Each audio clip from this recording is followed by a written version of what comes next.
I'm David Griffin. It's the 20th of August 2018. I'm here at home, the home of Sussex County Cricket Club, and I'm talking with Chris Adams, former batsman. We're now on our third interview. It's a long innings, this.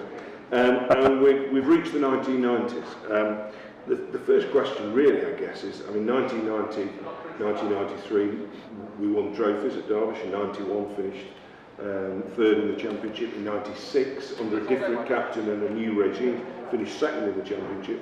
But was there a sense, before the 1990 season started, we'd recruited people like Adrian Kuiper, Ian Bishop, yourself, Peter Bowler, Morris and Barnett made a really good top four. Cork had emerged, Cricket had emerged. Was there a sense, along with Dan Malcolm and Stan Watson, this is now the time? Did you sense that as a team? I think that there was an energy about the team that I'd not experienced before, and the 2 years previously there'd been a lot of hope and a lot of talk about change and expectations. It hadn't really come to fruition. I think there was a final in '88, wasn't there? Yeah. But I talked to Kim about this, and I said the problem was what we lacked in '88 was Adams and Cork. Yeah. We needed that extra depth of batting. Yeah. But certainly, certainly if you think of that side, so Corky was a burst into the scene. Devon Malcolm was on the verge of being a bit of an England legend. Yeah. Peter Bowler had two phenomenal batting seasons. John Morris was one of the talked about batsmen in the country and would go on and play Test cricket that year. And of course Kim was as big a run scorer as anybody in county cricket. You add into it our variety in terms of, I know we were often pilloried for just having seamers. Yeah. And no spinner in the side, but actually all those seamers were different in my book. They all offered something different, so it wasn't like we were just monotone with our bowling, and every bowler who came on was slightly different and offered something different. So but there was no talk of this is the year where we're going to win something, and there wasn't that sort of pressure of expectation at the start.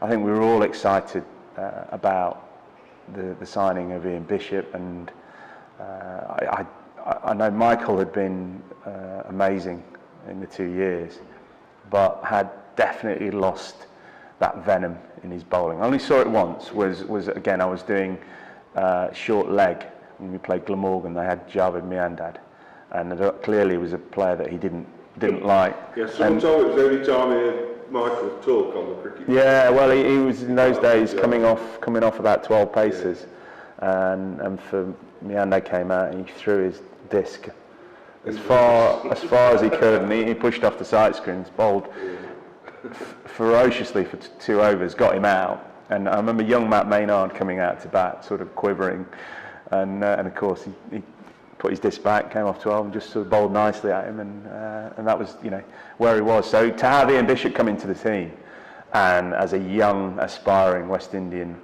fast bowler, and players of this era, and I hate being in my day and all, I can't abide that, but players in this era have zero concept of real pace. Well, I don't think I've seen a quicker bowler than Bishop at his quickest. Yeah. There was a game when he took 7th, was it when you got a double 100, or was that Pete Bowler's double 100? It was down somewhere, Hampshire or whatever, and Bishop took 7 for 40, I think, and he was absolutely lethal. Yeah, it may well have been. He was just incredibly quick, and you're right, and whenever I talk to people about fast bowlers from our generation, I didn't have to face them, obviously, but I just go with the reaction of batsmen. Yeah. And the point was that bowlers cleaned batsmen up. They just never were ready to play the ball. It was a crazy era. There was a lot of very quick bowlers around. Ambrose, Walsh, Tony Merrick. Who was the quickest? Just as an aside, Chris, who was the quickest that you faced? I remember facing Malcolm Marshall at Portsmouth. We were well on the way to winning the game. Johnny Johnny was on a big 100, and it was his last spell in the game. And he came.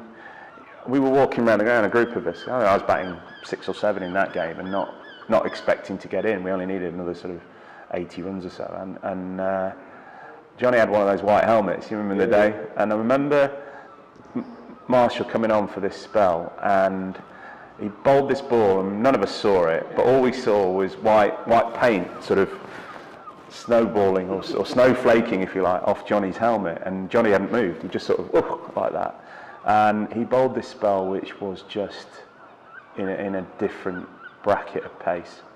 Ended up with 7 wickets or something like that. Got us all out. It's the only time in my career I've faced 2 balls and I knew he was going to get me out, because one had boomeranged past my outside edge at somewhere between 90 and 95 miles an hour, and the second ball boomeranged and cut me in 2 and I thought, if anybody can do that with that control at that pace, I've got nothing. I didn't know what, and of course I got nicked off, and he won. And that was the quickest spell I remember. There were some very, very close to that. Alan Donald at Birmingham, when he bowled, we had to go and bat 10 overs. I remember Kim being particularly irritated because we hadn't bowled well, we'd not fielded well, and he came off and he said, "Was this the first day of the championship season?" No, I don't think. I'm not. I remember Donald coming in and getting smashed all round. It was 95 because I know that Cullinan was in the side, and I remember Kim coming. I was batting 3 in those days, and he went. We had a young keeper, Stephen Griffiths, and he dropped a load of catches, and Kim was like, "You're doing night watchman." And I said, "I don't want a night watchman. I'm batting 3." And Kim said, "No, he's doing night watchman." And I remember Kim, first ball to Donald, he slapped him straight to cover, caught, and walked off. So this kid's walking out, and I'm thinking, this is going to be, I'm in, and he was out first ball. So I was in on a hat-trick ball, Donald flying in, and he, myself and Adrian Rollins endured about 7 overs before, 6-7 overs before Rolly eventually got out. And out walked Simon Bass as the second night watchman. Cullinan said, "No, I want a night watchman." And I remember the penultimate over. I'd faced everything at Donald. I was still on 0, not out. And the penultimate over, they brought Neil Smith on, just through. And I went down the wicket and I said to Basie, I said, "Look, your job here is done." I said, "Clip him anywhere you like. We'll run 1. I'll block the over out. Donald will have the last." I said, you can back away and get out for me. You've done your job. Night watchman's job is done. He said yes. I think he hit the first 5 balls of the over for either 4 or 6 every ball.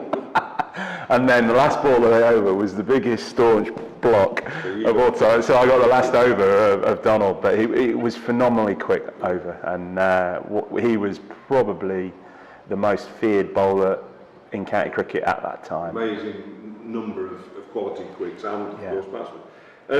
Can I take you back to the 1990 season when you fully established in the Derbyshire side, won a trophy?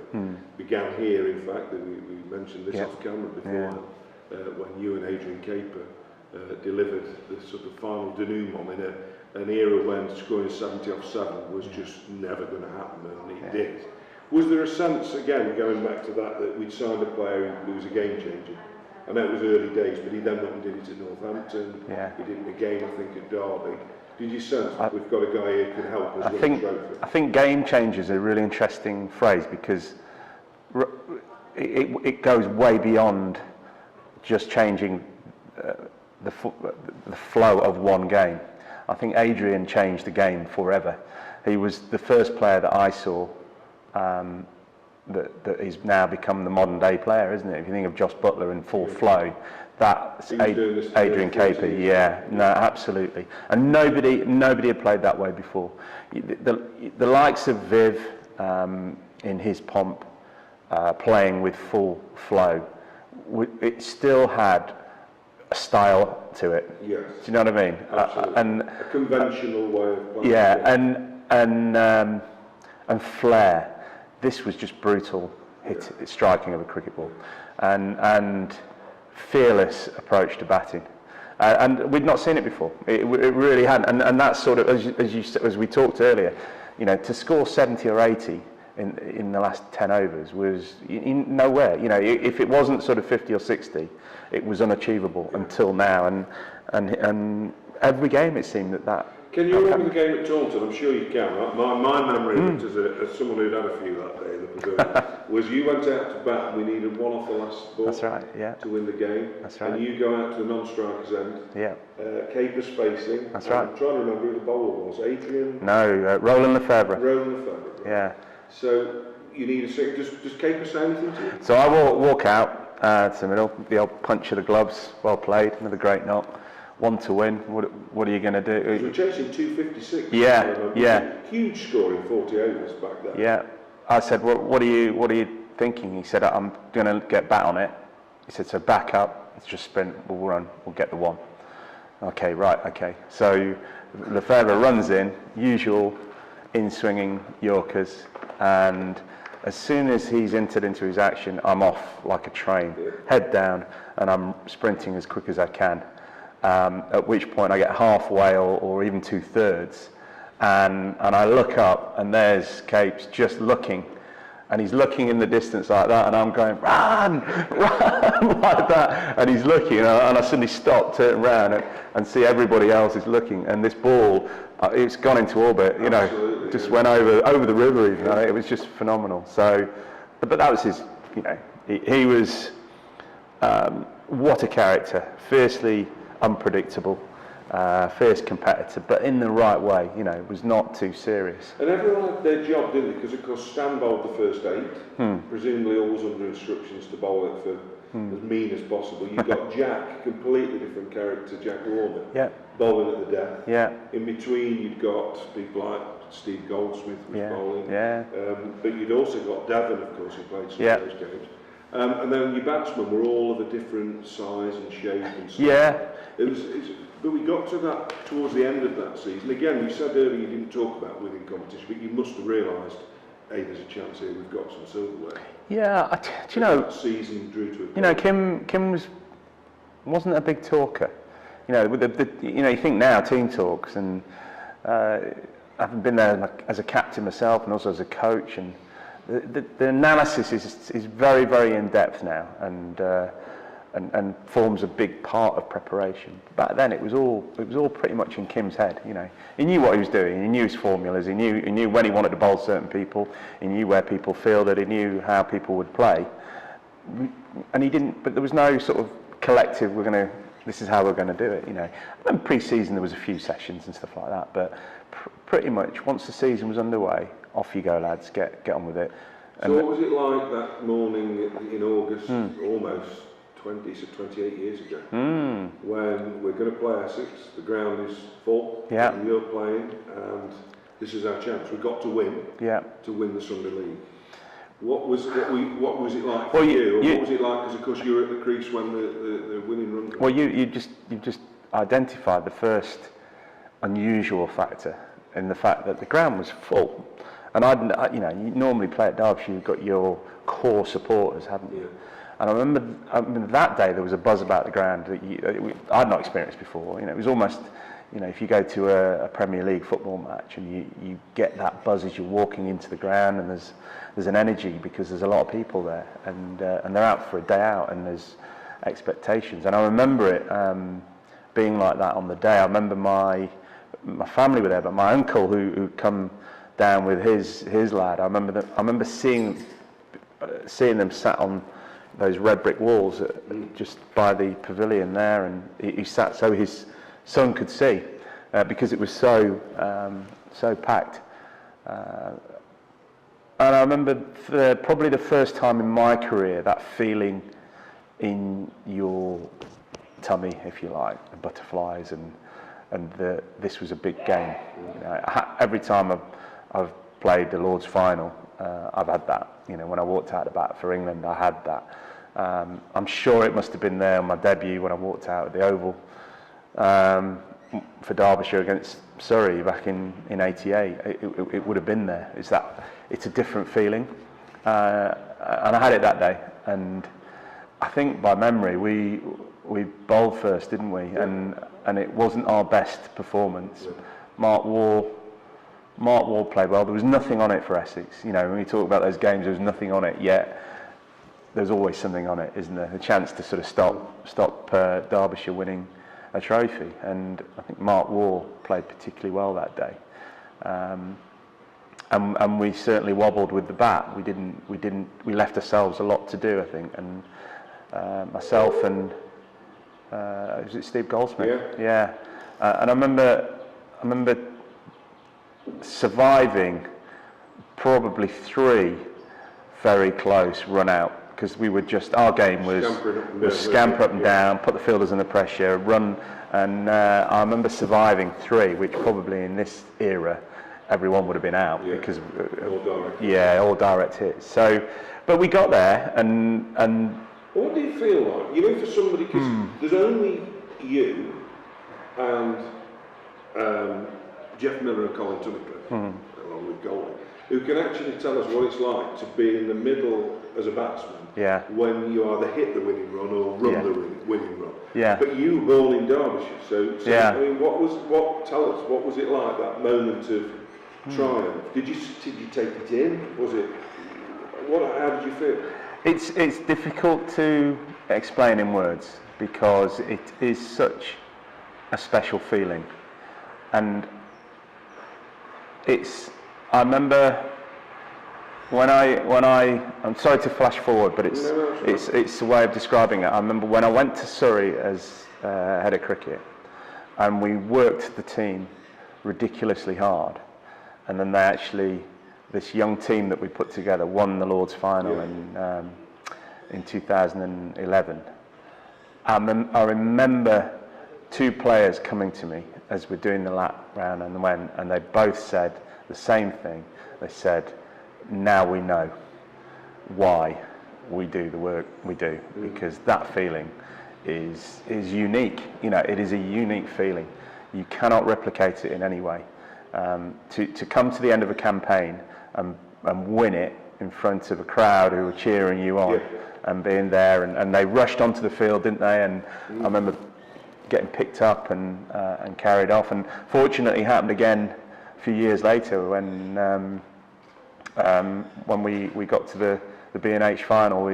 I was out there with Johnny Morris when we knocked off the runs against Northants, and against Curly. So got that same, it was the same feeling that day, albeit we hadn't won it, but we got the Lord's final, which was, you know. And it's interesting because emotions are different. My reaction in 1990, I remember standing outside the pavilion, and I was just kind of shocked. I was stunned by it. I thought, and I remember someone coming up to me and saying, aren't you pleased? And I said, I'm just stunned that I'm standing here at Derby. And we've won something. I'm just kind of, it was almost bewilderment rather than joy. Whereas at Lords in '93, that was a kind of, wow, we've beaten Yankee, and I was really, emotion's a funny thing, isn't it? There was, but for a club, for such a famous old club to have had precious little silverware, it is amazing, really. I still think about it and think, I just cannot believe that at some stage Derbyshire hasn't, somebody hasn't got hold of the club and taken it to a place where there are opportunities to regularly get silverware. Well, obviously after that, and I'm going to call a halt again here because we're running out of time again, such as the depths or lengths we're going to on talking about these things. We did start to look as if that might happen. So we'll come back to that in a minute. For now, thanks, Chris.